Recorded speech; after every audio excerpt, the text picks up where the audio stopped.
My mom said, "You spent $720,000 to save our house, but we're signing it to your sister as her wedding gift." Then my sister bit back, "And you're not welcome at my wedding."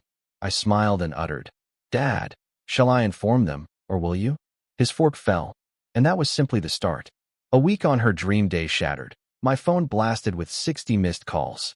Can you even imagine pouring nearly $750,000, every penny you have, into saving your family home, only for your mother to declare it a wedding gift for your sister, right at Sunday dinner? And then, the ultimate slap in the face. Your sister looks you dead in the eye and tells you not to come to her wedding? What the hell happened next, you ask? Well, that's when my entire world, and theirs, shattered. My name's Jerry.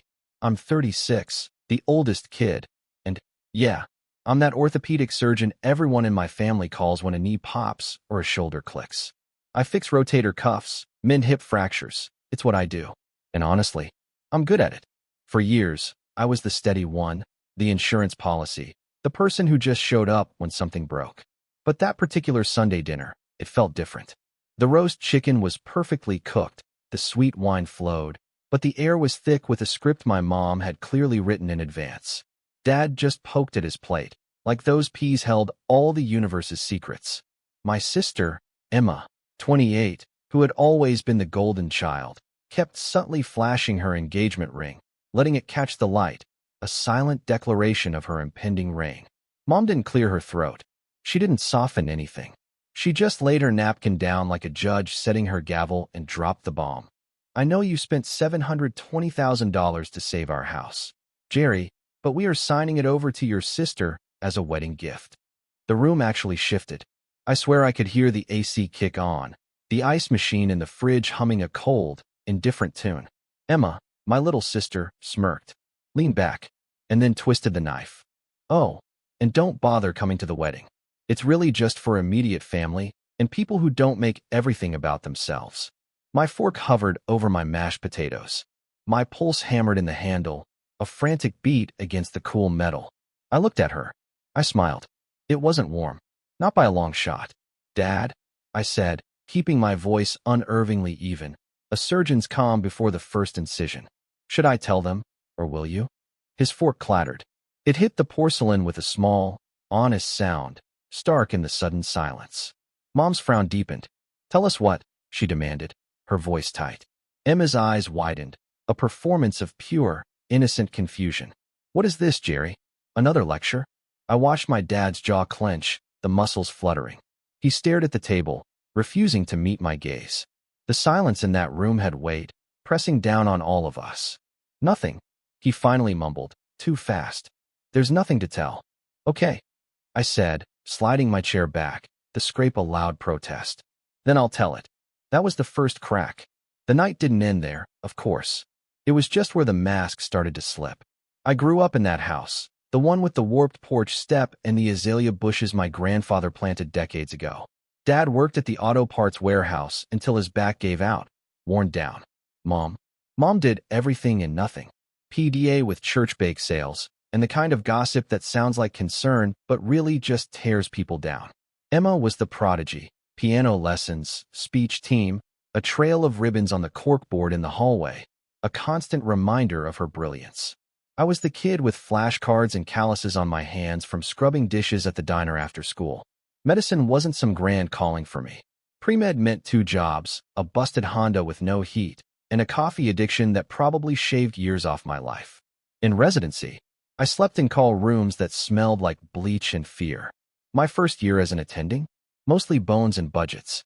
I learned to build a life the way I set a fracture. Line up what's crooked, hold it steady, let it heal. But the family dynamic? That never healed. It calcified.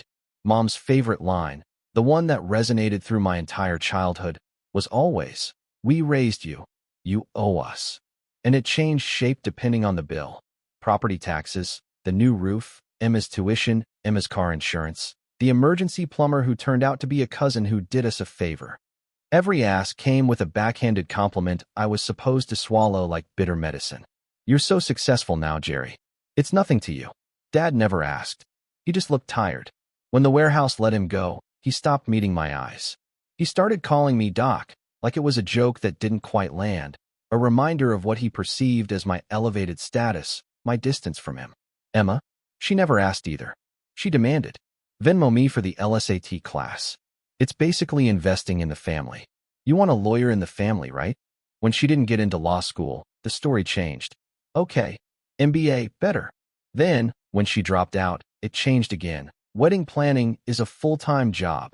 My contributions, my money, were just part of her ongoing narrative, always bending to her needs. Years ago, when the recession hit, the adjustable-rate mortgage my parents should never have taken spiked. The house started sinking. I was on trauma call, just scrubbed out from a femur nail, sweaty, hungry, and stupidly hopeful.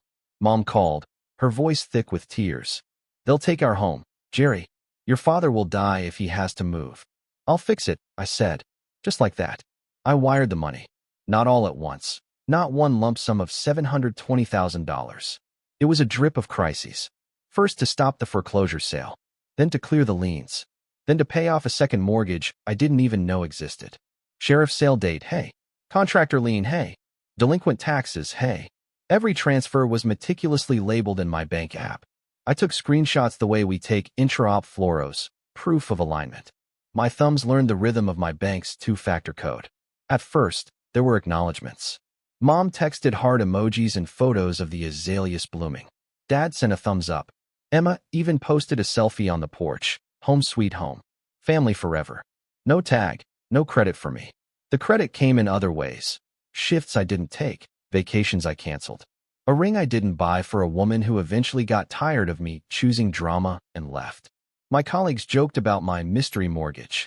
I joked back, because the other option was to admit I was financing my family's denial. Then the asks sharpened, became more brazen. Emma's fiancé, Zach, slid into the family group. Chat like he'd always lived there. Hey, big bro, he wrote once. Can we move the wedding to the house? It's a vibe. Saves costs, you know, since you've got it covered. Mom chimed in immediately. Isn't that a lovely idea? We could host the rehearsal dinner, too. I typed and erased for 10 minutes, my thumb hovering over the send button. Finally, I just wrote, let's talk after I get out of surgery. By then, I'd learned to keep receipts. The deed. The note I'd written to myself the night I wired the big one. The notarized agreement Dad signed 2 years ago when I told him I couldn't keep paying without clarity. We'd sat at the kitchen table, the same table as that Sunday dinner, and he'd finally met my eyes. I messed up, he'd said, his voice flat, defeated. I kept taking out lines to keep your mother happy. I didn't tell you because telling me would make him the villain. Because asking would make me say no. I told him I'd pay the arrears and the mortgage if the house transferred to an LLC I controlled. And I'd let them live there rent-free as long as they paid utilities and didn't encumber the property again. It wasn't an eviction. It was oxygen. He signed. We filed. The county clerk stamped it. I have a photo of that green stamp on my phone. I didn't tell Mom. He didn't either. She'll never forgive me if she finds out I lost the house, he'd said. You didn't lose the house. I corrected him, trying to inject some hope into his defeated eyes. I saved it. For all of us. He nodded. And we kept the secret, like a bad splint. Something that held, but not well. The emotional, unpaid labor piece of all this. That's harder to itemize, but I can. The midnight calls. Emma needs a deposit for the venue. The 6 a.m. calls. The water heater died. The way Mom would call me selfish if I paused, if I didn't immediately acquiesce. All that money and no wife, Jerry? What are you even doing with it? Do you want us homeless? Every no I tried to practice came out as a yes, because no one else could carry it, and I couldn't watch them drown. The small, insidious breaking moment came 2 months before that fateful Sunday dinner. I found out because a notary called me by accident. Hi, this is Denise from Mobile Sign, she chirped. Just confirming the deed gift tonight. Transferring 114 Remington to Emma and Zach. I was in clinic, 3 patients behind. I stared at the x-ray on my screen, willing it to give me answers. I think you have the wrong number, I said, but I already knew she didn't. I called Dad. He didn't pick up. I texted him a photo of the stamped deed to the LLC, with a simple line. We need to talk. He wrote back one word.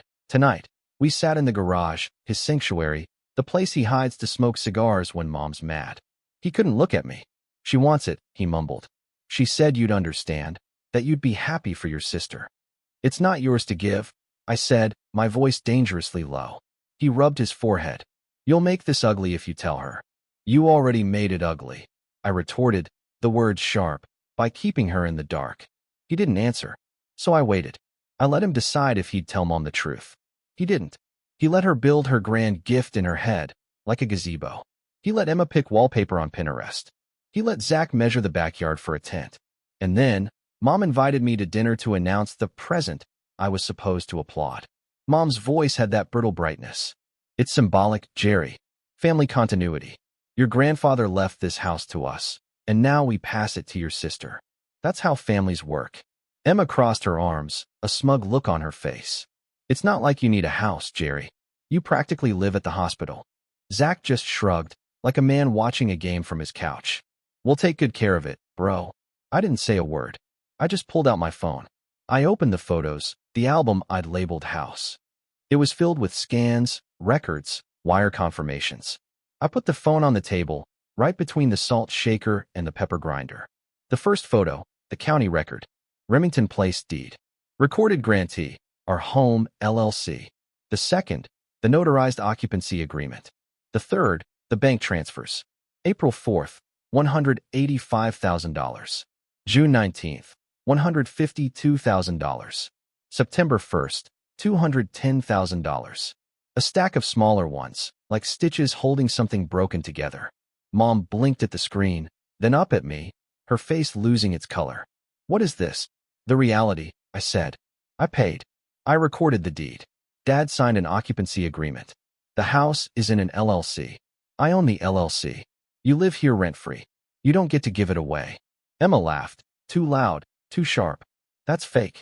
You made a fake thing. She tapped the glass with her nail, as if she could smudge the county seal, erase the truth. Dad said nothing. His silence arrived like a third, unwanted person at the table. Dad, I said softly, my gaze fixed on him. Please. He inhaled, a ragged breath, the kind you take just before anesthesia. He looked at the table, never at me. It's true, he finally whispered. Jerry saved the house. It's his. It took a second to land. Mom's mouth opened, closed, opened again. You went behind my back. I saved our home, I said, flattening my hands on the table because I could feel them shaking. I let you stay because you're my parents. But you don't get to pretend it's yours to gift to Emma like a favor, with my name erased. Emma's voice shot, sharp and venomous. So, you're stealing our inheritance? Wow, it wasn't an inheritance. I corrected her, my voice unwavering. It was a foreclosure. It was 2 liens. It was 6 years of me choosing you over vacations, over relationships, over sleep. Zach muttered. Man, this is so dramatic. Like he was at a movie he didn't enjoy. Mom tried her old tool, the tears. They conjured instantly. Look at you, she sobbed, throwing it in our faces. After everything we did, after I raised you, after you asked me for another $3,200 last week for utilities that were really a deposit for Emma's venue. My voice didn't rise. No more. The house is safe. You can live here under the agreement you signed. You cannot transfer it. And if you try, I'll get an injunction. I've already retained counsel. Emma stood up, her chair scraping angrily across the floor. You're not invited to my wedding. I looked at her, then at Dad. You were going to sign it anyway, weren't you? He closed his eyes. I didn't know how to tell her. Mom slammed her hand on the table. Get out. Gladly, I said, picking up my phone. I'll be by tomorrow with the lease addendum we talked about, Dad. Utilities in your name. No events at the house. That includes weddings. Emma laughed again, a sound of disbelief curdling into pure rage. You can't stop me. Try me, I said, and left before my hands could truly show how much they were shaking. I slept badly.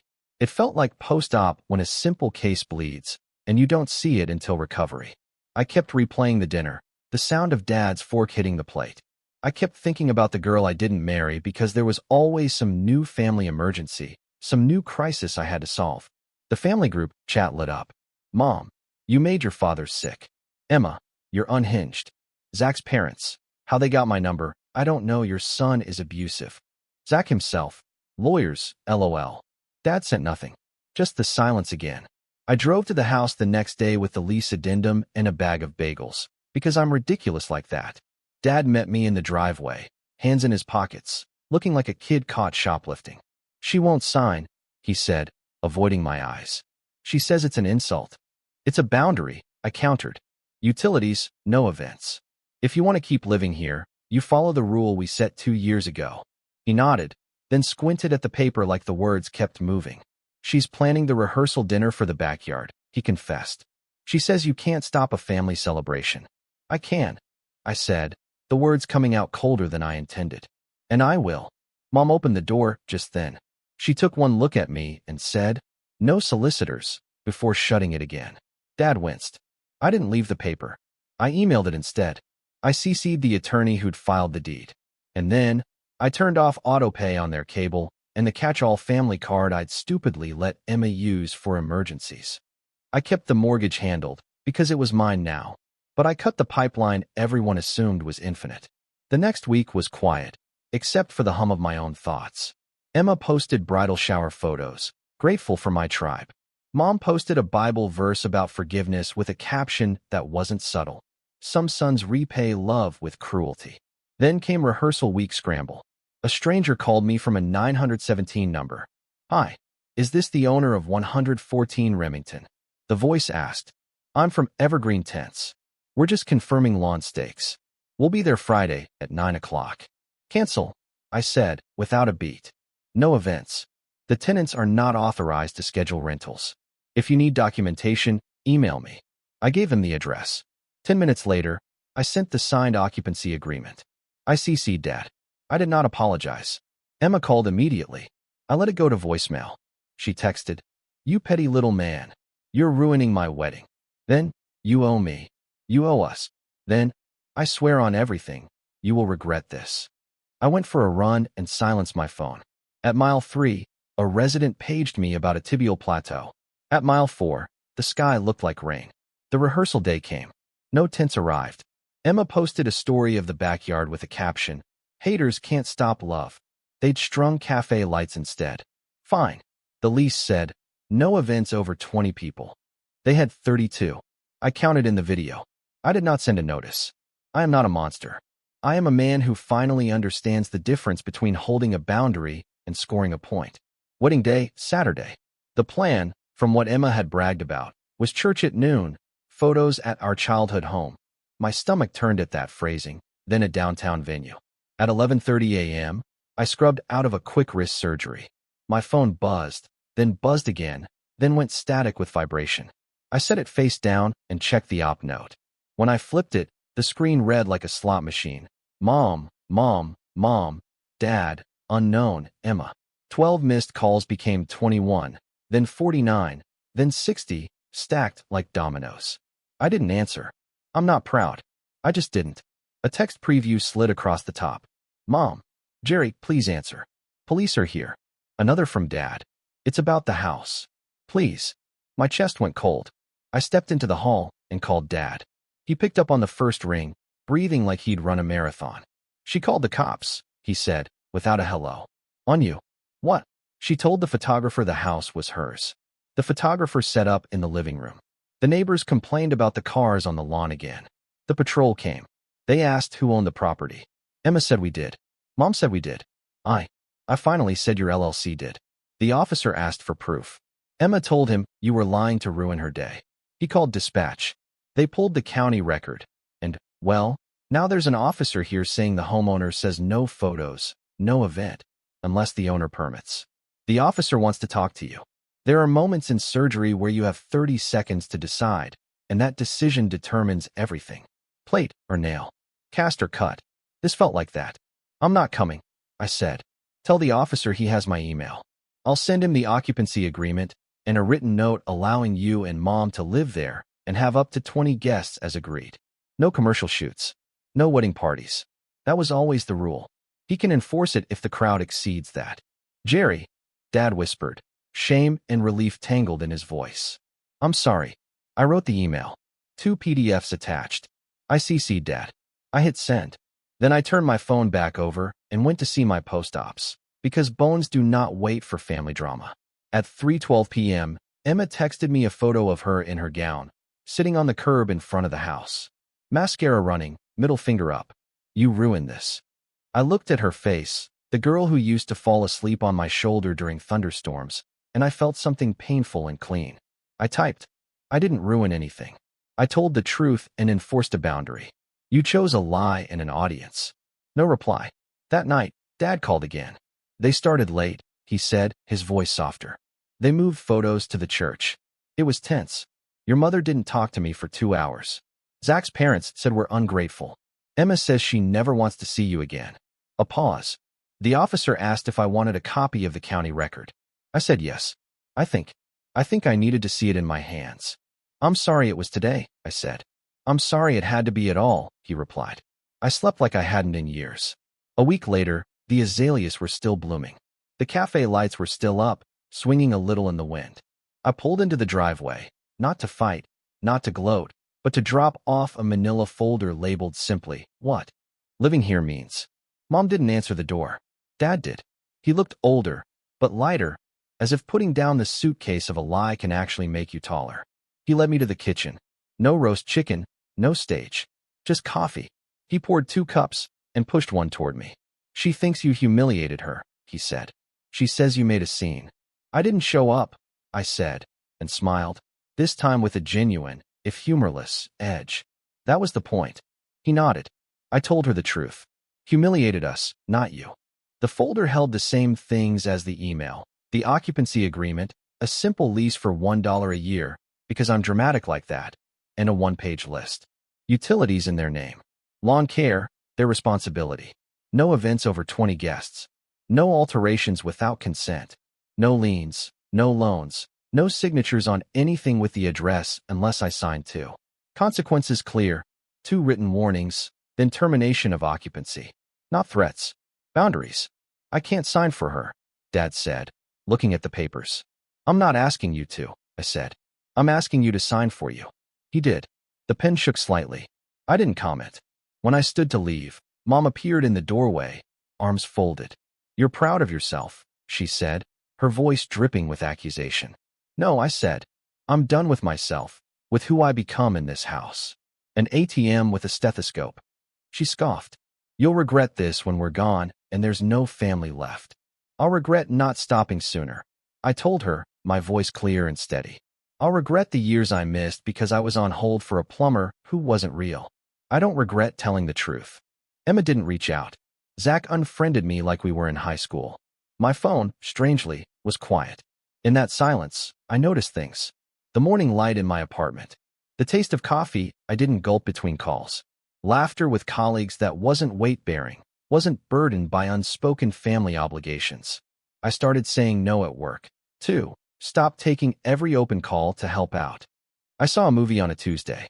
I texted a woman I'd met a month earlier and apologized for disappearing. We went for ramen. I took 2 weekends away to hike. My shoulders unclenched, like someone had finally cut the sutures hidden under my skin. 2 months later, an envelope arrived in my mailbox, handwritten, no return address. Inside was a photo. My dad on the porch, holding a rake, grinning a little. The azaleas behind him. On the back, in his blocky print, paid the water bill on time. Fixed the step. It didn't kill me. A week after that, I got a text from a number I didn't have saved. It was Emma. House looks nice, she wrote. We're moving to an apartment closer to Zach's job. Cheaper, smaller, fine. Then, after a pause so long I thought that was it. I was angry because I thought I was owed. I don't know how to be anything else here. I'm not apologizing. Another pause. I didn't dance. I didn't sprint to the porch. I typed, I hope you build something that's yours. She heart reacted, which is probably the most Emma thing possible. Mom still posts verses, some pointed, some not. We're civil when we need to be. I don't fix their internet anymore. I don't wire money. When Dad tries to slip cash into my pocket for coffee, I let him. He needs to feel like a father. I need to let him. Here's what I learned, and it's not profound, but it's profoundly mine. Love without boundaries is just guilt with better lighting. Being the steady one doesn't mean carrying everyone. It means setting the bones straight and letting the body do its work, even if it hurts. Especially if it hurts. My mom said, we're signing the house to your sister. My sister said, don't come to my wedding. I said, Dad, should I tell them, or will you? His fork dropped, and the truth landed. The calls came, 60 of them. I didn't answer. I answer to myself now. And the house. The house is finally just a house. Not a hostage. Not a trophy. A place with a lease on the fridge, a fixed porch step, azaleas that bloom whether we deserve them or not. I won't be their bank. I won't be their villain. I won't be their hero either. I'll just be Jerry. And that's enough. Have you ever found yourself caught between family loyalty and your own self-respect? How did you break free? Or what would you have done if you were in my shoes? Tell me in the comments below. I really want to know.